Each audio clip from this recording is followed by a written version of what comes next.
Marchio CE regolarmente presente sulla confezione come il codice di 4 cifre relativo all'ente certificatore, obbligatorio per questo dispositivo.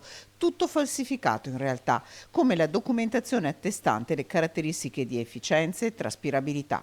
Sono 113.000 le mascherine FFP2 pediatriche sequestrate dai Baschi Verdi della Guardia di Finanza di Padova in un centro logistico gestito da cinesi in zona industriale. Il motivo è semplice: mascherine FFP2 pediatriche di fatto non esistono. Le mascherine FFP2 sono state certificate e testate dalla Comunità Europea per la protezione dei dispositivi, ovviamente per la protezione delle vie aeree per i lavoratori, di conseguenza per una fascia di popolazione adulta.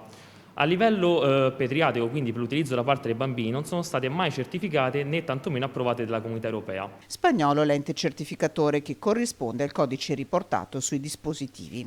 Sulle mascherine sequestrate pochi giorni fa, ovviamente questo codice si faceva riferimento a un ente certificatore spagnolo. Questo ente certificatore ha certificato delle mascherine FFP2, ma delle mascherine ovviamente per adulti, quindi completamente diverse da quelle che sono state commercializzate da questa ditta di origine cinese. Mascherine che dalla Cina non arrivano direttamente in Italia.